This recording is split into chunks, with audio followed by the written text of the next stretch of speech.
ध्यान से सुनो, सब्र रखो, थोड़ा सीख लो। गौरव गोगोई जी ने आसाम अकॉर्ड की बात की। जिस आसाम अकॉर्ड की बात की, उस आसाम अकॉर्ड का क्रियान्वयन कांग्रेस की सरकार ने कभी की? आज मैं पूछना चाहता हूं कि हमारे पड़ोसी देश बांग्लादेश के साथ 68 वर्षों में हमारे बॉर्डर को निर्धारित नहीं किया था। 2014 में जब प्रधानमंत्री जी ने शपथ ली, 1 साल के अंदर बांग्लादेश का बॉर्डर निर्धारित करने का काम प्रधानमंत्री नरेंद्र मोदी जी ने किया था। अगर सच्चाई में बताऊं, प्लीज प्लीज उत्तेजित मत हो, उत्तेजित मत हो गौरव। नो नो, अगर बोलते हो तो सुनने की क्षमता रखो, सुनने की क्षमता रखो। बैठिए, जनता ने आपकी चिल्लाने को आप बैठ जाइए, बैठ जाइए। सभापति महोदय, नॉर्थ ईस्ट की सारी समस्या कांग्रेस की तुष्टीकरण की राजनीति के साथ शुरुआत हुई, जब उनको अपनी फायदा नॉर्थ ईस्ट में विदेशी घुसपैठियों को अंदर लेकर उनको नागरिकता देने की कावियात की शुरुआत और शरण और पहचान देने की कावियात की शुरुआत। चार्जशीट सभापति महोदय बड़ी लंबी है।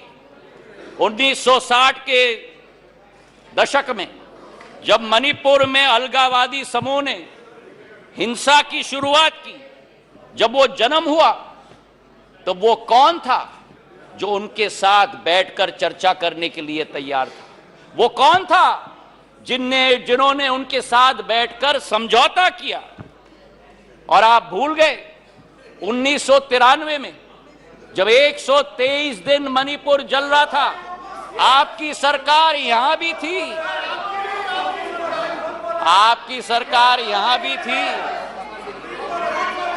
आपकी सरकार यहां भी थी और आपकी सरकार वहां भी थी। और आज आप मणिपुर के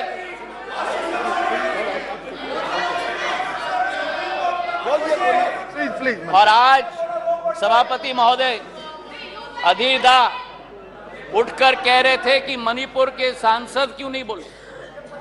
उस समय मणिपुर का सांसद इस सदन में रोते रोते हुए उनका वक्तव्य क्या था इस संसद में मैं पूछना चाहता हूं। जब आपकी सरकार यहां भी थी और आपकी सरकार वहां भी थी, मणिपुर के सांसद ने इस संसद में 1993 में वक्तव्य दिया।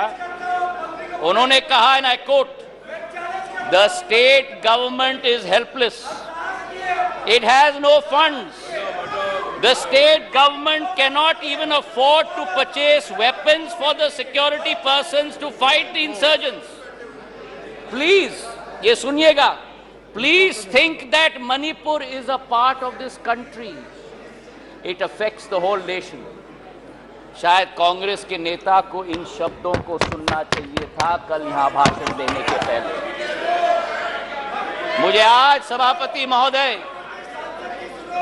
मुजफ्फर वारसी जी की शब्द याद आती और मैं कोट करना चाहता हूं, औरों के ख्यालात की लेते हैं तलाशी, औरों की ख्यालात की लेते हैं तलाशी और अपने गिरबान में झांका नहीं जाता।